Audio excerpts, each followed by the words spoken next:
श्री सीताराम। श्री हरि ध्यान निष्ठ भक्तगण भाग 14। यज्ञ पत्नियां। भक्तवत्सल शरणागत वत्सल भगवान की महती कृपा से हम हरि ध्यान निष्ठ भक्तगणों की विभिन्न भक्तों का चरित्र श्रवण करते हुए 14वें भाग तक आ पहुँचे हैं। आज हम श्री यज्ञ पत्नियों जी का जो चरित्र है उसको संक्षेप में उसका श्रवण करेंगे। एक बार श्याम सुंदर जी से गोप बालकों ने कहा कि हमें बहुत भूख लगी है, कोई भी उपाय करो। और श्याम सुंदर जी भी भूखे ही थे। गौओं ने भरपेट कोमल हरित तृण चरकर सुशीतल यमुना जल को पा लिया था। अब सभी गौएं वृक्षों की छाया में बैठकर नेत्रों को आधा बंद करके रोमंथ कर रही थी। कभी कभी उनकी पूंछें इधर उधर हिल जाती थी।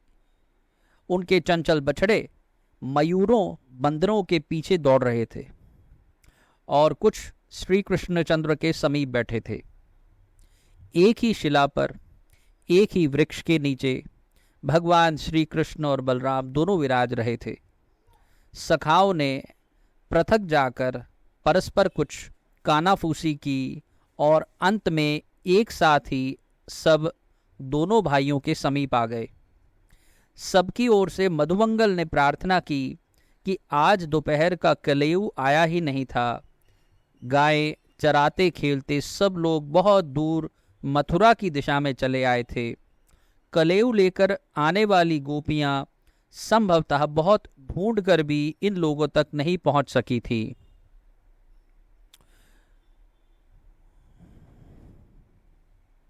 भगवान श्री कृष्ण ने एक दिशा की ओर उंगली से संकेत किया कि वह देखो, थोड़ी दूर पर धुआं उठ रहा है। मुझे बाबा ने बताया है कि मथुरा के ब्राह्मण वन में आकर यज्ञ कर रहे हैं। उनसे जाकर कहो कि बलराम और श्री कृष्ण के लिए अन्न दो। ब्राह्मण अतिथियों का सत्कार करने वाले होते हैं। सबके सब उधर उसी दिशा में दौड़ पड़े। द्विज उत्तम गणों, आपको प्रमाण है। द्विज उत्तम गणों, आपको प्रणाम है। हमें बलराम और श्री कृष्ण ने भेजा है। वे दोनों बहुत ही भूखे हैं और हम लोगों को भी भूख लगी है। अतिथि सत्कार से आपके यज्ञ में कोई दोष नहीं आएगा। भूमि पर लेटकर प्रणाम करके गोप बालकों ने अनंतर प्रार्थना की। ब्राह्मणों ने उनकी तरफ देखा भी नहीं। उनकी उपेक्षा करके, ऐसा अपनी उपेक्षा जानकर, जब उनको लगा कि हमारी उपेक्षा कर दी गई है, तो वे निराश होकर वापस लौट आए।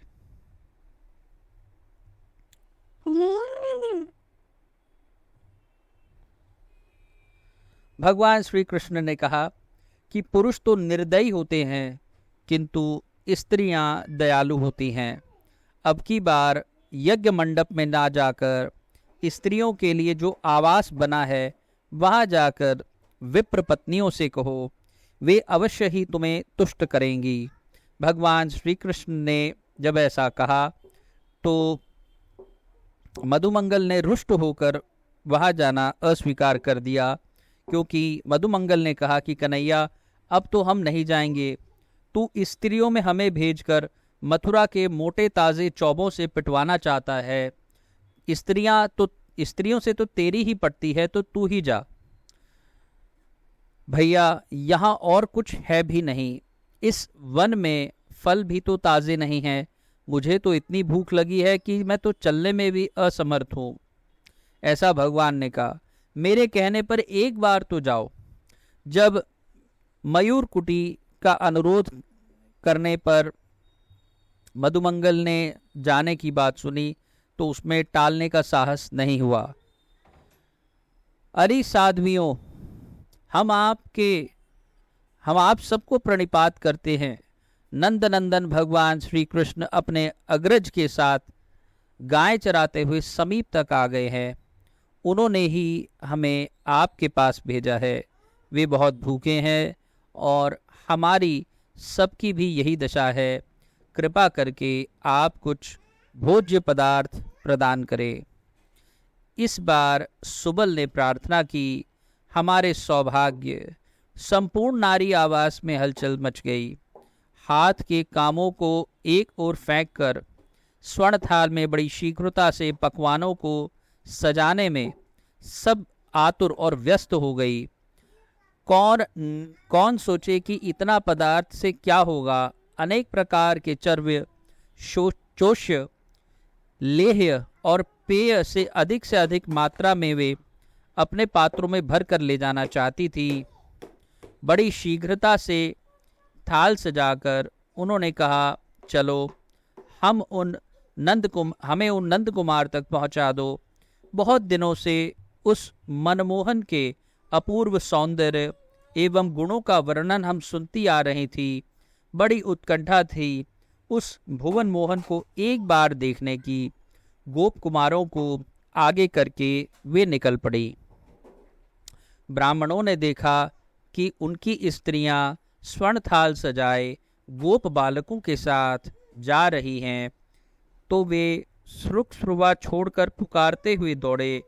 गोप कुमार भय के मारे भाग खड़े हुए। द्विज पत्नियों में भी दौड़ लग गई। केवल एक को उसके पति ने पकड़ लिया। उसको बड़ा दुख हुआ। भगवान श्री कृष्ण के दर्शन ना होने की तीव्र वेदना हुई। इस कष्ट ने उसके सभी जन्म जन्मांतर के पापों को भस्म कर दिया।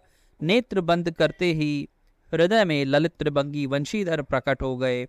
अपार आनंद हुआ। समस्त पुण्यों का सुख भोग हो गया एक ही पल में। पाप और पुण्यों के बिना शरीर टिक कैसे सकता है। जब शरीर नहीं टिक सकता तो वह मुक्त होकर भगवत धाम पहुंच गई।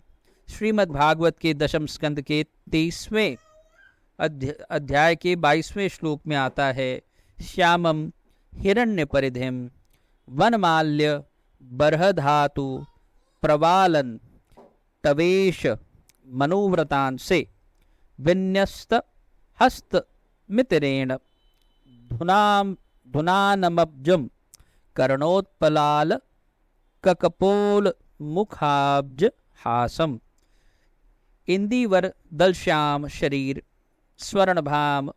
स्वर्णाभ पीतांबर धारण किए, गले में वनमाला और गुंजाओं की माला, सिर पर मयूर मुकुट, अनेक धातुओं से शरीर को नटों की भांति सजाए, एक सखा के कंधे पर दाहिना हाथ रखे और बाएं हाथ में एक विकच कमल को लेकर घुमाते हुए मनमोहन को विप्र पत्नियों ने दूर से देखा। उन्होंने कानों में अधखिले कमल पहन रखे थे। कपोलों पर घुंघराली अलके आ गई थी और उनका मुख कमल मंद मुस्कान से शोभित था। आकर उन द्विज पत्नियों ने स्वर्ण थाल सन्मुख रख दिए और एक टक उस मनोहर मूर्ति को देखने लगी। आप लोगों का स्वागत है। आपने बड़ा कष्ट किया। मुझे आप देखने आए हैं, यह ठीक ही हुआ। अब आप सब लौट जाएं। आप लोगों के पति आपकी प्रतीक्षा में होंगे। आपके बिना उनका यज्ञ कार्य तो रुका ही रहेगा। बड़े मधुर स्वर में श्याम सुंदर ने उनसे अनुरोध किया। तब यज्ञ पत्नियों ने कहा कि आप इस प्रकार निष्ठुर की भांति न बोलें। आपने शरणागत का परित्याग ना करने की जो प्रतिज्ञा की है उसे आप सत्य करें। अपने समस्त बंधुओं का अनादर करके हम आपके श्री चरणों की शरण में आए हैं। हमारा परित्याग आपके लिए उचित नहीं है। भला हमारे पति, पिता, पुत्र और भाई हमें घरों में अब क्यों रहने देंगे। हम तो आश्रयहीना हैं। आप ही सर्वाश्रय हैं। हमें आश्रय दे। रोते हुए उन सब ने प्रार्थना की। आप व्यर्थ ही शोक कर रही हैं। आपके पति आप लोगों का अनादर नहीं करेंगे। मेरे शरणागतों को तो देवता भी उनका स्वागत करते हैं। आप घरों को लौटे, मर्यादा का पालन करें। श्याम सुंदर ने विवश किया। इच्छा न होने पर भी किसी प्रकार उन्हें लौटना ही पड़ा। उनके जाने पर मोहन ने अग्रज तथा सखाओं के साथ उनके साथ लाए अन्न को उत्साह के साथ ग्रहण किया। जो अवशेष रहा उससे वन के कपियों ने अपनी तृप्ति की। द्विज पत्नियां श्री कृष्ण के पास लौटी थी। वे पतित पावन हो चुकी थी। उनको देखते ही ब्राह्मणों के हृदय में उनको देखते ही ब्राह्मणों के हृदय का मल दूर हो गया, उनकी बुद्धि शुद्ध हो गई। उन्हें बड़ा पश्चाताप हुआ कि उन्होंने सर्वेश्वर की याचना की उपेक्षा कर दी। ऐसी भगवत भक्ता स्त्रियों के पति होने के कारण उन्होंने अपने भाग्य की भूरी भूरी प्रशंसा की। भक्तों, एक बात इसमें बहुत विशेष आई कि भगवान श्री कृष्ण कह रहे हैं कि मेरे शरणागतों का तो देवता भी स्वागत करते हैं।